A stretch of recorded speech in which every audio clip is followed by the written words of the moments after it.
ሰላም ከመይ ጸንሑ ክቡራት ተዓዘብቲ ንሎሚ ዘዳለናዮ እዋናዊ ዛዕባ ሒዝና ቀሪብና ኣሎና ምክትታልኩም ምዕድም ኤርትራ ኣብ 2030 ክሳብ 3000 ዝበጽሕ ተኽሊ ተምሪ ከተፍሪ ዝመደበቶ ንጥፈታት ኣብ ጽቡቕ ደረጃ ምህላው ተገሊጹ። ብመሰረት ጸብጻባት ትካላት ምግብን ከባብያውን ሕብረት ሃገራት ኣብ ልምዓት ኣትክልትን ፍረምረን ሓያል ተገዳስነት ኣሕሪራ ምህላው እትጠቅስ ኤርትራ ክሳብ 2030 ጥራይ ካብ 200 ክሳብ 300 ሽሕ ዝበጽሕ ተኽሊ ተምሪ ኣብ መላእ ሃገር ክትተክል መዲባ ትሰርሕ ምህላዋ ዝፍለጥ ኮይኑ ኣብ እዋኑ ሓደሽቲ ናይ ተምሪ ፈልስታት ብመልክዕ ኣታዊ ምእታው ትተክል ምህላዋ ወግዓዊ ጸብጻባት ይሕብሩ።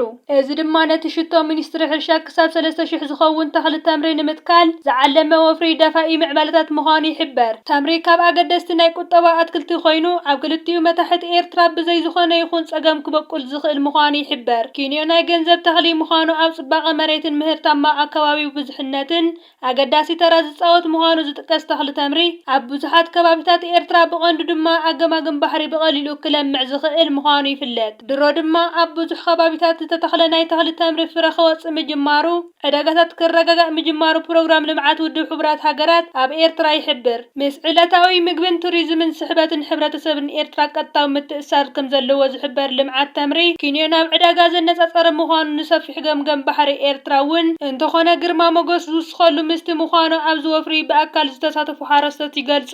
ኣብ ምሕያል ስነ ህይወታዊ ብዙሕነት ምትብባዕ ፍርያማነት ፍረታት ዓቲባ እትሰርሕ ምህላዋ እትገልጽ ኤርትራ ካብቶም ከርሲ መሬት ኤርትራ ክበቁለሎም ዝኽእል ብርክት ዝበሉ ፍረታትን ኣሕምልትን ዘተኮረ ሰፊሕ ናይ ልምዓት መደባት ተካይድ ምህላዋ ቤት ጽሕፈት ምግብን ሕርሻን ውድብ ሕብራት ሃገራት ኣብ ኤርትራ ክገልጽ ጸኒሑ እዩ። እዚ ጸብጻብ ከም ዘረጋግጾ ኣብ ኤርትራ ኣብ 60 ሄክታር ካብ ጠቕላላ መሬት ኤርትራ ናይ በናና ልምዓት ዘካይዱ ኣማኢት ሓረስቶት ኣውፈርቲ ምህላዎም የረድእ። ኣብ መላእ ሃገር ድማ 491 ኣብ ናይ በናና ወፍሪ ዝነጥፉ ሓረስቶት ኣውፈርቲ ምህላዎም ክፍለጥ ተኻኢሉ። ማንጉስ በናና ፓፓያ ኣራንሽን ለሚንን ተምርን ካብ ቀንዲ እቶት ኣብ ሕርሻዊ ወፍርታት ኣብ ኤርትራ ምዃኖም ዘነጽር እዞም ጸብጻባት ካብ ብምልኦም ዞባታት ኤርትራ ዞባ ጋሽ ባርካ እቲ ዝዓበየ ናይ ፍረታት ወፍሪ ዝካየደሉ ዞባ ምዃኑ ተገሊጹ። ልሙዕ ከርሲ መሬትን ሃብታት ጸጋታት ማይን ዞባ ጋሽ ባርካ ካብ ቀንዲ ድርኺት ናይዞም ሰፋሕቲ ሕርሻታት ወፍሪ ምዃኖም ዘነጽር እዞም ጸብጻባት እቲ ዛጊት ክብጻሕ ተኻኢሉ ዘሎ ናይ ኣፍራይነት ደረጃ ብመንጽር ውህብ ጸጋታት ጋሽ ባርካ ኣዝዩ ድርት ምዃኑ ዛጊት ኪንዮ ዕዳጋታት ውሽጢ ሃገር ዘነጻጸረ ናይ ፍረታት ወፍሪ ንምክያድ ሰፋሕቲ ዕድላት ምህላው ክፍለጥ ተኻኢሉ።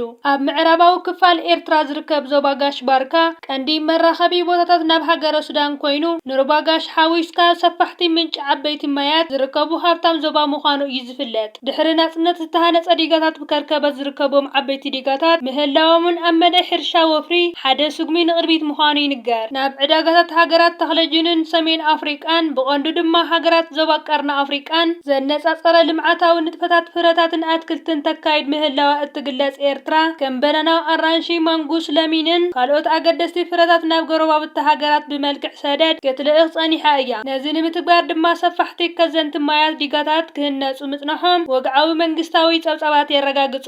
ኣብ ስትራቴጂካዊ ገማግም ቀይሕ ባሕሪ ሰፊሕ ዋንነት ዘለዋ ኤርትራ ኣብዚ ንግዳዊ ንጥፈታት ኣዝዩ ዕሙር ዝኾነ ከባቢ ሰፊሕ ዕድላት ዘለዋ ሃገር እያ። ብእትውንኖ ስነ ህይወታዊ ጸብለልትነት ጻዕረኛ ሕብረተሰብን ድማ ካብቶም ኣብ ዕዳጋ ሃገራት ተኽለጅን ልዑል ተገዳስነት ዝረኽቡ ብርክት ዝበሉ ኣሕምልትን ፍረምረታትን ዘተኮረ ልምዓታዊ መደባት እተካይድ ብርክት ዝበሉ ኣሕምልትን ፍረታትን ዘተኮረ ልምዓታዊ መደባት ከተካይድ ከተተግበርን ኣድላይ ምዃኑ ብዙሓት ይመኽሩ። ኣብ መዳይ ምምስራሕ ሕርሻዊ ምግቢ ምህብታም ስነ ህይወታዊ ብዙሕነትን ዘተኮረ ምስ መንግስቲ ኤርትራ ሰፋሕቲ መደባት የተግብር ምህላው ዝገልጽ ቤት ጽሕፈት ምግብን ሕርሻን ውድብ ሕብራት ሃገራት ኣብ ኣስመራ ዕቑር ሕርሻዊ ዓቕሚ ኤርትራ ኣዝዩ ዓብዪ ምዃኑ ይሕብር። ኣብ ሙሉእ ክፋል ሃገር ዝነጥፍ ኣብነታውያን ሓረስቶት ከም ዝከታተልን ኣድላይ እንተኾይኑ ድማ ኣብ መሰረታዊ ምምላእ ከም ዝጽመድን ዝገልጽ እዚ ቤት ጽሕፈት ባሕሊ ስራሕ ሕብረተሰብን ኤርትራን ካብቶም ኣገደስቲ ባእታታት ምዕባለ ምዃኑ በብእዋኑ ነዚ ቤት ጽሕፈት ክመርሑ ዝጸንሑ ወከልቲ ከረጋግጽዎ ጸኒሖም እዮም። ምስ ብዙሕ ከባብያዊ ብድሆታት ተሃላሊኹ ናብ ጽቡቕ ደረጃ ምስጋሩ ዝፍለጥ ሕርሻዊ ልምዓት ኣሕምልትን ፍረን ኣብ ኤርትራ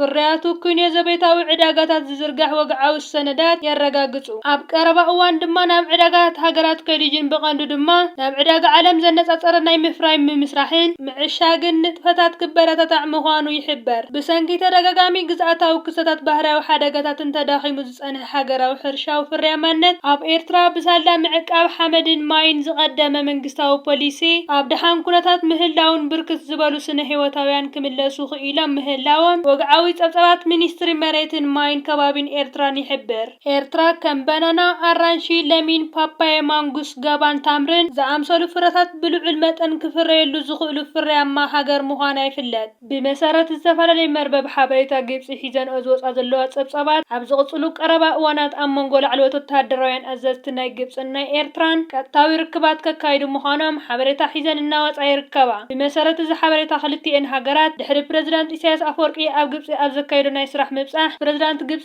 ዓብድልፈታሕ አልሲሲን ካልኦት ሰበስልጣናት ናይቲ ሃገር ድሕሪ ዝተኻየደ ርክባት መቐጸልታ ናቱ ብደረጃ ላዕለዎት ወተሃደራውያን ኣዘዝቲ ርክባት ከካይዱ ምዃኑ ኣብዚ ሓበሬታታት ተጠቒሱ ይርከብ። ኣብ መንጎ ግብፅን ኤርትራን ዘሎ ሕውነታዊ ታሪካውን ዝምድናታት ካብ ግዜ ናብ ግዜ እናዓበየ ይኸይድ ከም ዘሎን ነቲ ኣብ ቀይሕ ባሕርን ዞባ ቀርኒ ኣፍሪቃን ተፈጢሩ ዝርከብ ዘሎ ሓደጋን ካልእ ኣዋጣሪ ኩነታት ክልቲአን ሃገራት ብምትሕብባር ንምቁጽጻርን ንምፍትሑን ሓያል ጻዕርታት እናካይዳ ከም ዘለዋ ገሊጸን። ሰልፊ ብልጽግና ደብዳብ ሰብ ኣልቦ ነፈርቲ ኣብ ከተማ እንትጮን ገንደብታን ኣካይዱ ሎሚ ለይቲ ካብ ሰዓት 3 ፈረቓን ክሳብ 4 ፈረቓን ብስርዓት ብልጽግና ብእተፈጸመ ናይ ድሮን መጥቃዕቲ ኣብ ልዕሊ 2 ኣይሱዙ ዝዓይነተን መኻይን ድሕሪ ምክያዱ ሓደ መራሒ መኪና ህይወቱ ክስእን እንከሎ እቲ ሓደ ተሓጋጋዚ መኪና ድማ ቆሲሉ ከም ዘሎ እቶም ምንጭታት ይሕብሩ። እተን ኣይሱዙ ባናና ዘይትን ቡንን ዝጸዓና ከም ዝነበራ ምምሕዳር ከተማ እንትጮ ኣፍሊጡ። ብተወሳኺ ከምዚ ዓይነት ደብዳብ ተመሳሳሊ ጉድኣት ከብጽሕ ስለ ዝኽእል ህዝቢ ክጥንቀቕ ለበዋ ኣቕሪቡ። ምስ ዝተኣሳሰረ ዜና ድማ